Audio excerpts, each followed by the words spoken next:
आज मैं आपके लिए लाई हूँ chapter wise important topic specially in core mathematics portion. Inverse trigonometric functions वगैरह हम बात करें तो सबसे ज्यादा इंपॉर्टेंट है प्रिंसिपल वैल्यू ऑफ आईटीएफ। इसमें बेटा condition of parallel and condition of perpendicular vector से 110% क्वेश्चन आएगा, तो वो जरूर ध्यान रखना है।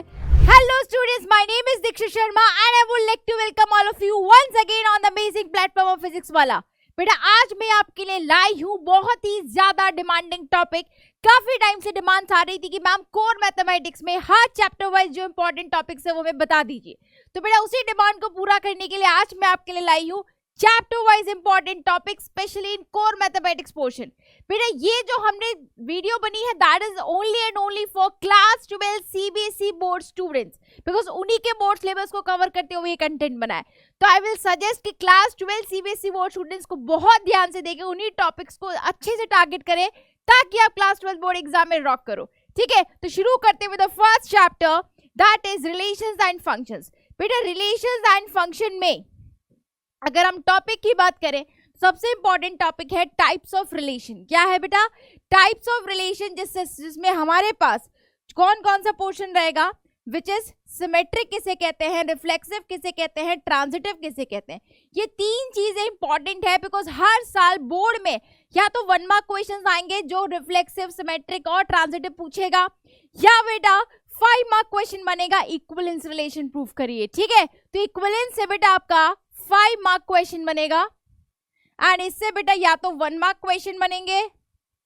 ठीक है, इससे या तो रिफ्लेक्सिव, सिमेट्रिक इसकी डेफिनेशन से या तो 1 मार्क क्वेश्चंस बनेंगे एंड इक्विवेलेंस से बेटा आपका 5 मार्क का क्वेश्चन 110% आएगा कि प्रूफ करिए रिलेशन इक्विवेलेंस है। तो रिलेशंस एंड फंक्शंस है, ये बहुत ही ज्यादा इंपॉर्टेंट टॉपिक है। टाइप्स ऑफ रिलेशन में ये 3 एंड इक्विवेलेंस रिलेशन। ठीक है, फिर इसी टॉपिक में अगर हम आए तो हमारे पास नेक्स्ट आ जाता है फंक्शंस। ठीक है, फंक्शंस में हमें टाइप्स ऑफ फंक्शंस के बारे में जरूर पता होना चाहिए। वन फंक्शन क्या होता है, मैनी वन फंक्शन क्या होता है, onto function, into function and one onto. इनकी मेन डेफिनेशन जरूर देख लो बिकॉज या तो 1 मार्क क्वेश्चन बनेगा, एमसीक्यूज बनेंगे। इन चारों से क्या आइडेंटिफाई करिए कि गिवन फंक्शन इनमें से वन कौन सा है, या कोई फंक्शन दिया होगा बेटा पूछा जाएगा फंक्शन वन है, ऑन टू है, इन टू है, क्या है, राइट। और 5 मार्क क्वेश्चन बनेगा कि prove that the function is one and onto, और you can say function is bijective. तो वन ऑन टू से आपका या तो 5 मार्क क्वेश्चन बनेगा या 3 मार्क क्वेश्चन बनेगा। ठीक है, तो फंक्शंस फर्स्ट चैप्टर से या तो भी रिलेशंस के बारे में पूछेंगे तो रिफ्लेक्सिव, सिमेट्रिक एंड ट्रांजिटिव, और बेटा अगर फंक्शंस के बारे में पूछा तो फंक्शन से वन ऑन टू प्रूव करने को 110% आता है 5 मार्क क्वेश्चन। ओके फाइन, बढ़ते हैं बेटा आगे। नेक्स्ट हमारे पास आता है next chapter number 2 that is inverse trigonometric functions. Inverse trigonometric functions वगैरह हम बात करें तो सबसे ज्यादा इंपॉर्टेंट है प्रिंसिपल वैल्यू ऑफ आईटीएफ। हर आईटीएफ के इनवर्स ट्रिग्नोमेट्रिक फंक्शंस जितने भी हैं उनकी प्रिंसिपल वैल्यूज हमें जरूर याद होनी चाहिए बिकॉज इसी से क्वेश्चन आना है। इससे बेटा आपका या तो 1 मार्क क्वेश्चन आएगा या 3 मार्क क्वेश्चन आएगा। ठीक है, आपका इस principal values of inverse trigonometric function से या तो 1 मार्क क्वेश्चन आएगा, 3 मार्क क्वेश्चन आएगा। सिंपल पूछेगा इसके प्रिंसिपल वैल्यू बताइए, तो हर इनवर्स ट्रिग्नोमेट्रिक फंक्शंस की प्रिंसिपल वैल्यूज हमें जरूर पता होनी चाहिए। और बेटा कुछ प्रॉपर्टीज भी है, कुछ फॉर्मूलाज भी है, उसको भी बड़े ध्यान से देखना, बस उससे क्वेश्चन जरूर आएगा। नेक्स्ट, हर इनवर्स ट्रिग्नोमेट्रिक फंक्शन की बेटा हमें डोमेन एंड रेंज के बारे में प्रॉपर नॉलेज होना चाहिए। लाइक साइन इनवर्स एक्स की डोमेन क्या है, कॉस इनवर्स एक्स की डोमेन एंड रेंज क्या है, बिकॉज वो भी इंपॉर्टेंट है, उससे 1 मार्क क्वेश्चन जरूर बन सकता है। तो हर इनवर्स ट्रिग्नोमेट्रिक फंक्शन की डोमेन एंड रेंज, उसके थोड़े से ग्राफ से भी जरूर देख लेना। ठीक है, उसके बाद बेटा कन्वर्जन ऑफ आईटीएफ नीड पड़ी इन केस क्वेश्चन बना तो we should know how to convert sine inverse into cos inverse और tan inverse into sec inverse. ये सारे कन्वर्जन हमें जरूर पता होने चाहिए। एंड फॉर्मूलाज में बेटा स्पेशली अगर मैं इस साल की बात करूं तो कुछ प्रॉपर्टीज हैं like sine inverse minus x क्या होता है, कॉस इनवर्स माइनस एक्स क्या होता है, एंड सबसे ज्यादा important formula that is tan inverse x plus tan inverse y. एक तो ये वाला इंपॉर्टेंट है बच्चा, दूसरा बेटा tan inverse x minus tan inverse y. तो ये जो 2 फॉर्मूले हैं they are literally very important class कि कैसे हम लोग इस आईटीएफ में इन फॉर्मूलेस का यूज, तो ये सबसे ज्यादा इंपॉर्टेंट फॉर्मूला है जो क्वेश्चन बन सकता है। तो बेसिकली इस चैप्टर से बस यही चीजें हैं कि सबसे इंपॉर्टेंट हर इनवर्स ट्रिग्नोमेट्रिक फंक्शन की बेटा प्रिंसिपल वैल्यूज हमें पता होनी चाहिए, हर इनवर्स ट्रिग्नोमेट्रिक फंक्शन की डोमेन, रेंज एंड ग्राफ हमें जरूर पता होना चाहिए, ठीक है। यानी कुछ 2-3 फॉर्मूलाज है वो जरूर ध्यान में रखना है, ठीक है। बढ़ते हम लोग अपने नेक्स्ट चैप्टर की तरफ। नेक्स्ट आता है बेटा मेट्राइसिस। मेट्राइसिस में सबसे ज्यादा इंपॉर्टेंट, सबसे पहली तो ऑर्डर, जिससे 1 मार्क क्वेश्चन बनेगा, ठीक है ना। 1 मार्क क्वेश्चन जरूर बनेगा।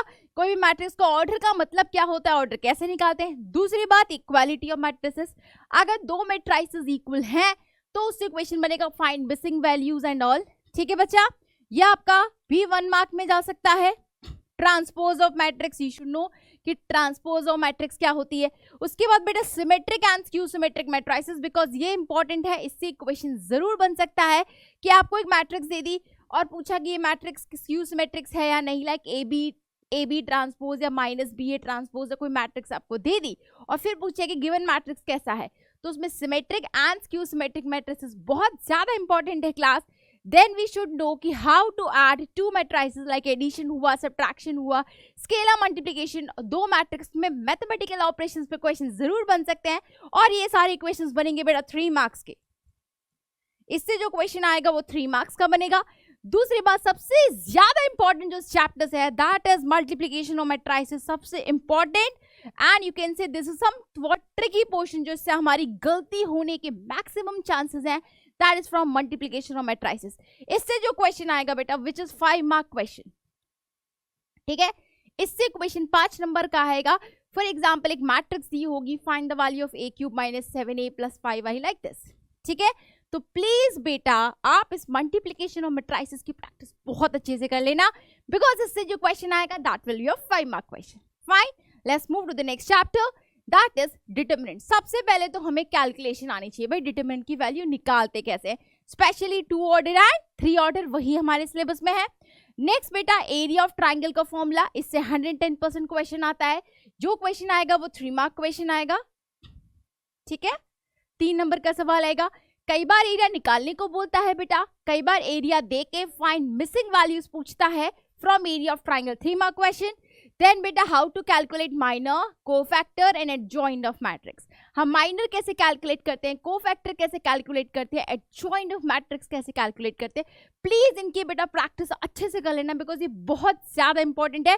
क्यों, इससे 5 नंबर का सवाल आएगा इनवर्स ऑफ मैट्रिक्स। ये क्वेश्चन निकालने को जरूर आएगा बच्चा, क्योंकि इनवर्स ऑफ मैट्रिक्स में हमें डिटरमिनेंट मेथड यूज करना है। सीबीएसई बोर्ड सिलेबस में हम जब इनवर्स निकालेंगे तो adjoint A upon determinant of A वाला मेथड यूज करेंगे, एंड एडजॉइंट ऑफ मैट्रिक्स हमें माइनर कोफैक्टर सबका नॉलेज होना जरूरी है। तो ये इंपॉर्टेंट, ये मिलके 2 टॉपिक 5 नंबर का सवाल बनाएंगे, ओके।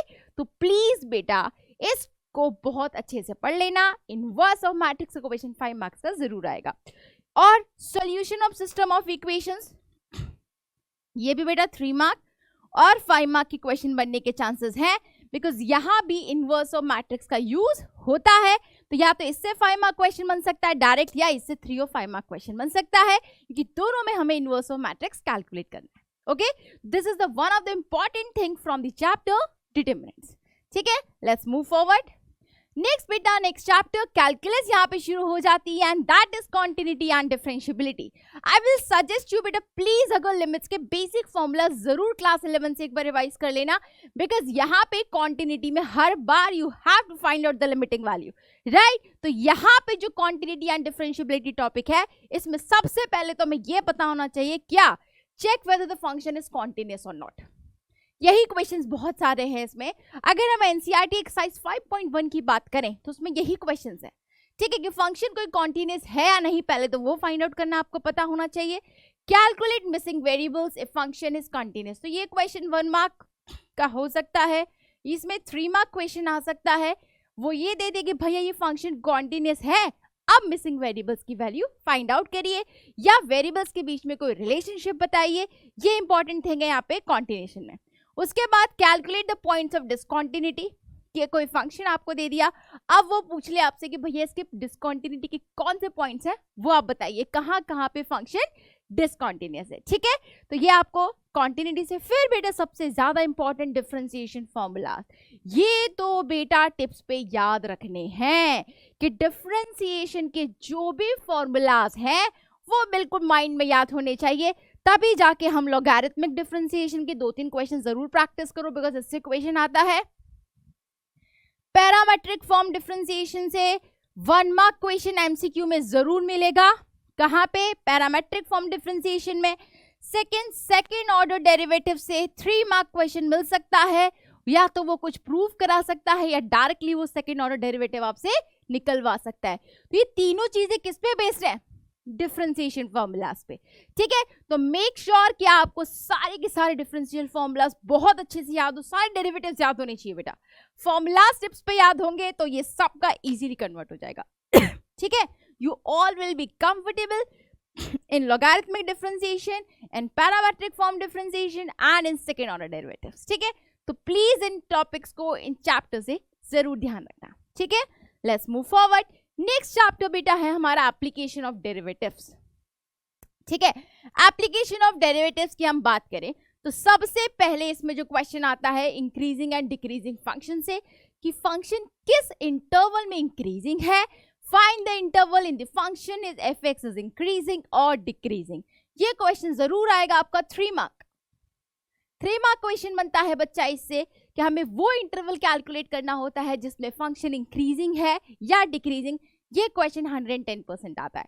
ठीक है, नेक्स्ट बेटा आपसे local maxima local minima calculate करवा सकते हैं, तो या तो 3 मार्क बनेगा, और बेटा ये एमसीक्यू में भी प्रेजेंट हो सकता है।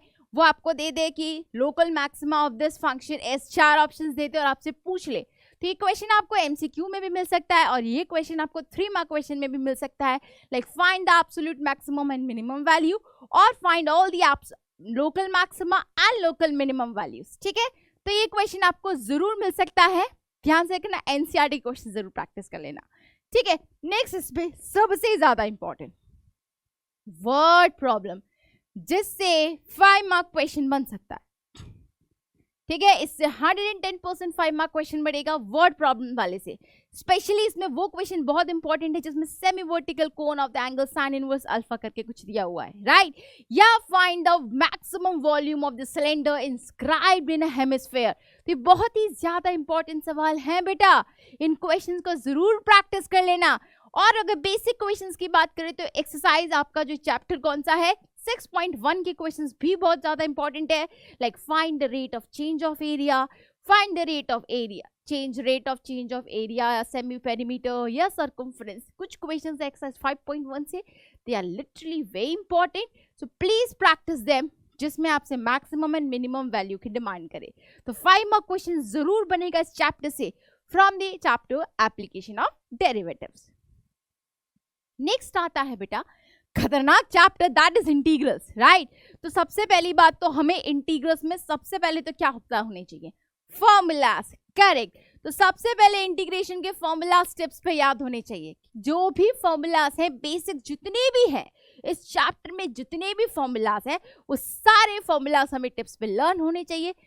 इन दैट वे ही हम लोग इसकी प्रैक्टिस कर सकते हैं। फिर उसके बाद बेटा इंटीग्रेशन बाय सब्स्टिट्यूशन कैसे होता है, सब्स्टिट्यूशन का यूज करके हम कैसे इंटीग्रेशन करते हैं, उन क्वेश्चंस की जरूर प्रैक्टिस करना है।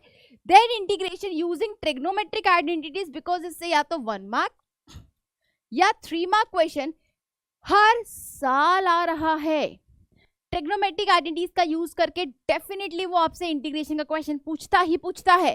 Then integration in different forms, 1 upon quadratic, 1 upon root quadratic, root quadratic, इस तरीके की linear upon quadratic, linear upon root quadratic. तो ये 5 फॉर्म्स जो मैंने आपको बोली हैं they are literally very important बच्चा। तो इंटीग्रेशन इन डिफरेंट फॉर्म्स, बस जो आपकी एनसीईआरटी में है ना उस हर फॉर्म पे एकाध सवाल जरूर प्रैक्टिस कर लो।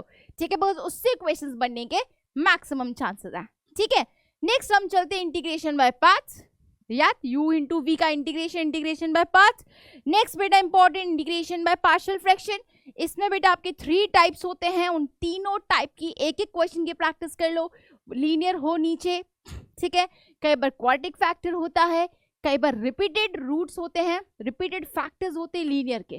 तो तीनों फॉर्म्स के एक एक क्वेश्चन जरूर प्रैक्टिस कर लेना, बिकॉज अगर ये क्वेश्चन आया तो it will be of 5 mark. Integration by part से आएगा तो 3 मार्क क्वेश्चन आएगा, ध्यान देना।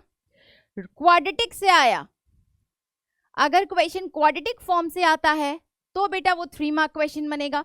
तो ये बहुत ही इंपॉर्टेंट चैप्टर है बच्चा, ठीक है। ट्रिग्नोमेट्रिक्स है 1 मार्क या 3 mark. Next, definite integration and properties of definite integration, इससे क्वेश्चन जरूर आएगा, 3 मार्क क्वेश्चन आएगा, ठीक है। और उसमें प्रॉपर्टीज में सबसे ज्यादा इंपॉर्टेंट प्रॉपर्टी है, जब -a to a हो रहा है तो उसमें फंक्शन इवन या ऑड, ये वाला क्वेश्चन जरूर बनता है।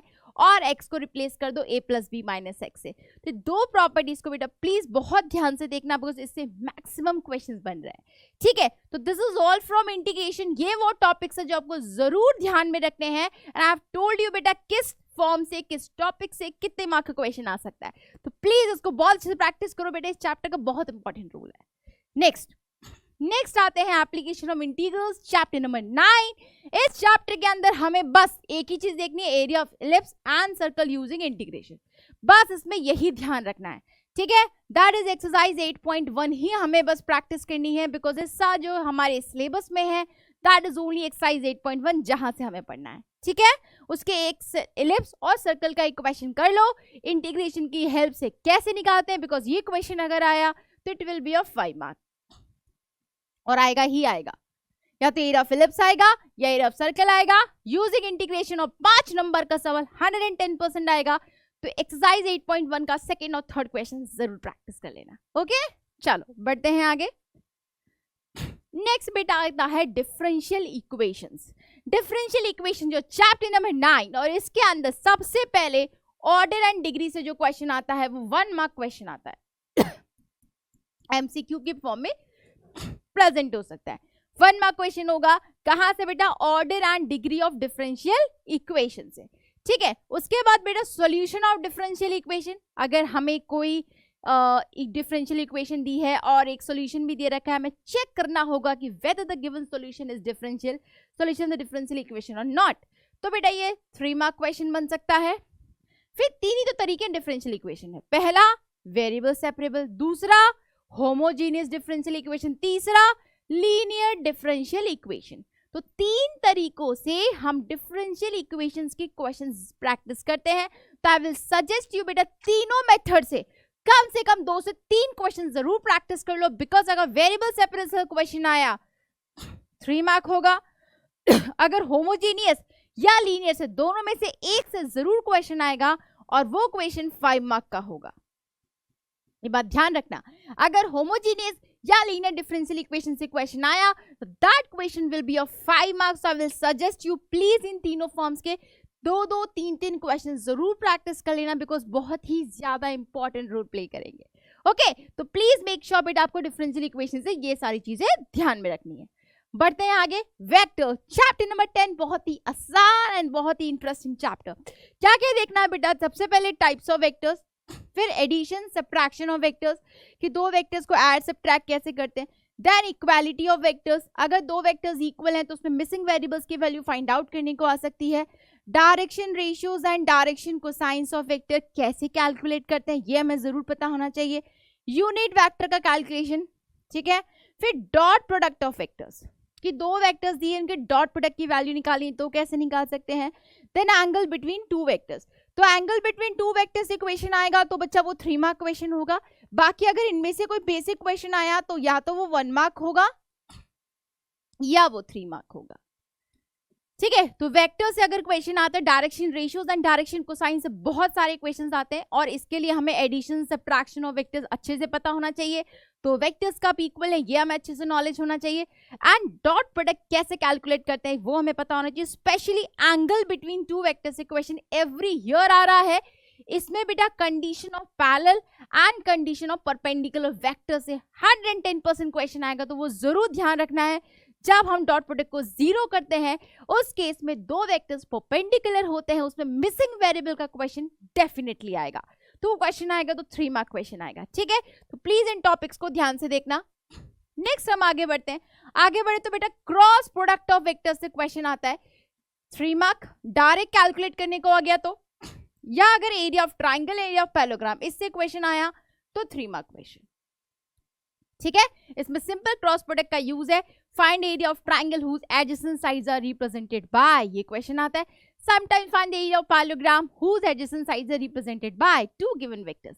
तो यहाँ हो जाता है half magnitude of a cross b, यहाँ पे simple simple magnitude of a cross B.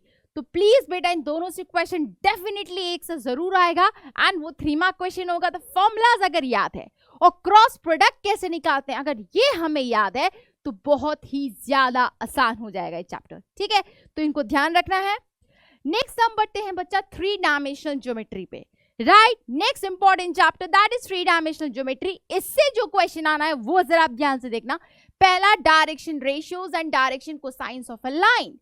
जैसे हम लोग वेक्टर्स में करते हैं सिमिलरली हम यहाँ पे भी डायरेक्शन रेशियोज कैसे कैलकुलेट करें एंड डायरेक्शन कोसाइंस कैसे कैलकुलेट करें वो क्वेश्चन आ सकता, that will be a 1 mark question. फिर सबसे ज्यादा important equation of line in different forms. 2 तरीके हैं, पहला अगर पॉइंट एंड पैरेलल वेक्टर दिया है, दूसरा 2 पॉइंट्स दिए हैं। ये दोनों फॉर्म से बेटा क्वेश्चन आता है एंड दोनों फॉर्म्स मतलब वेक्टर इक्वेशन भी पूछता है एंड कार्टेशियन इक्वेशन भी पूछता है। तो दोनों फॉर्म्स में हमें इक्वेशन ऑफ लाइन निकालना आना चाहिए, राइट। इसमें भी आपसे वो वेक्टर और कार्टेशियन दोनों के बारे में जानकारी लेता है। इसमें भी बेटा आपसे वो दोनों चीजें पूछ सकता है, find the vector equation and Cartesian equation of a straight line passing through या the 2 points passing through a point and a given parallel vector. तो प्लीज बेटा यही सबसे ज्यादा इंपॉर्टेंट है और ये आपका 3 नंबर का सवाल आएगा, ठीक है। बढ़े आगे। Next angle between 2 lines, again 3 mark question. इसका सिंपल सा फॉर्मूला है वो हमें याद रखना है कि अगर 2 लाइंस के बीच में एंगल निकालने को आए तो cos थीटा बराबर क्या होता है, पैरेलल वेक्टर्स का dot product by magnitude of product dot product parallel vectors. Then condition of parallel and perpendicular lines बहुत इंपॉर्टेंट है। इससे ना बेटा मैं क्या बोलूं क्वेश्चन आना ही आना है 3 नंबर का। क्या अगर 2 लाइंस आपको बोल दी भैया पैरेलल है आएगा, mark my words, and 2 lines अगर परपेंडिकुलर है find missing values. 110% I am very sure इससे क्वेश्चन आएगा, हर साल आ रहा है 3 नंबर का सवाल, ठीक है। तो बहुत ध्यान से देखना है। Next shortest distance between parallel lines और shortest distance between skew lines. इससे क्वेश्चन आएगा 5 नंबर का। इसमें मैक्सिमम चांसेस हैं डिस्टेंस बिटवीन स्क्यू लाइंस। इसका बस फॉर्मूला एज इट इज रट लो, याद रख लो, बिकॉज क्वेश्चन हर साल आ रहा है आपके सैंपल पेपर में भी प्रेजेंट था। This question is literally very important बच्चा, डिस्टेंस बिटवीन स्क्यू लाइंस। इसका फॉर्मूला बिल्कुल टिप्स पे याद रख लो। 5 नंबर का सवाल आ रहा है, हर सैंपल पेपर में प्रेजेंट है and this is very important, ठीक है। 5 मार्क क्वेश्चन आएगा डिस्टेंस बिटवीन स्क्यू लाइन से, तो उसको याद रखना है। Next chapter linear programming. Linear programming में सबसे पहले डेफिनेशन ऑफ बेसिक टर्म जिससे 1 मार्क क्वेश्चन बनता है। लाइक ऑब्जेक्टिव फंक्शन किसे कहते हैं, ऑप्टिमाइज किसे किया जाता है, ऑब्जेक्टिव फंक्शन लीनियर होता है या नहीं, या बेटा कंस्ट्रेंट किसे कहते हैं। दीज आर द थिंग्स जो 1 मार्क क्वेश्चन में बेसिक टर्मिनोलॉजी हमें पता होनी चाहिए। नेक्स्ट अगर हम लोग जाएं तो ऑप्टिमाइज एलपीपी, इसमें बेटा एक बाउंडेड और एक अनबाउंडेड रीजन का एक एक क्वेश्चन प्रैक्टिस कर लेना है कि बाउंडेड रीजन अगर एलपीपी में आता है तो हम कैसे मैक्सिमम या मिनिमम वैल्यू निकालते हैं, और अगर अनबाउंडेड आता है तो हम कैसे मैक्सिमाइज या मिनिमाइज करते हैं, अगर एग्जिस्ट करे या नहीं। इट डिपेंड करता है कुछ सिचुएशंस पे, उसकी प्रैक्टिस हमें जरूर कर लेनी है लीनियर प्रोग्रामिंग से। दैट बस बेटा एक्सरसाइज 12.1 ही प्रैक्टिस करनी है because 12.2 is deleted. Next last chapter, chapter number 13 that is probability. Probability chapter में बेटा सबसे पहले कुछ बेसिक टर्म्स के बारे में देख लो कि म्यूचुअली एक्सक्लूसिव किसे कहते हैं या एग्जॉस्टिव इवेंट्स किसे कहते हैं, सेट ऑफ एग्जॉस्टिव इवेंट्स किसे कहते हैं। को 2-3 टर्मिनोलॉजीज न्यू है तो you should know this.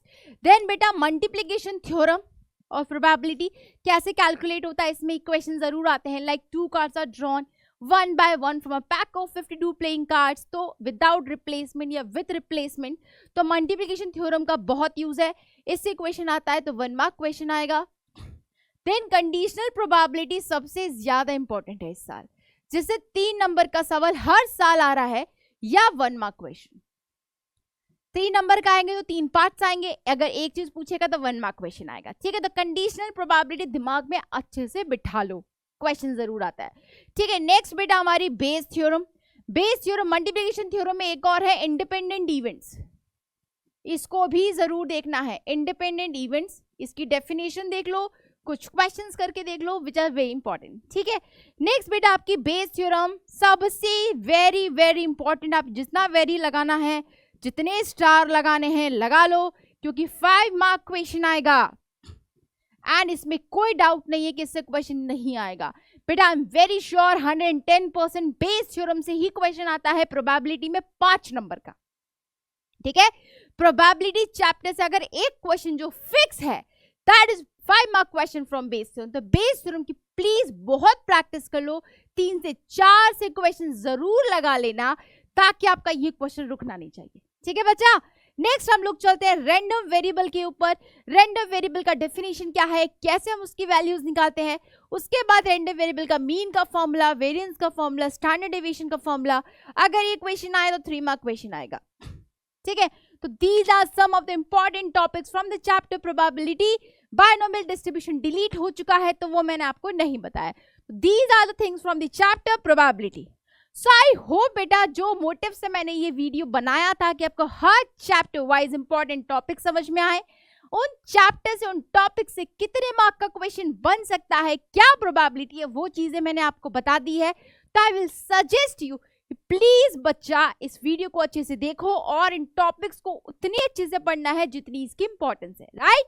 So all the very best to you beta, and I wish and I hope you all will rock your board exams and try to secure 100 on 100. So this should be your target in maths. So all the very best बेटा। I hope कि आप लोग अपने exam में बहुत अच्छा करो and paper है 11 तारीख को। So I will request you give your 100%, give your that level। उस एक्सटेंट तक हमें मेहनत कर लेनी, उतनी मेहनत करनी है कि बाद में हमें रिग्रेट नहीं होना चाहिए। ओके बच्चा, तो thank you so much class, take care, God bless you all the very best, thank you.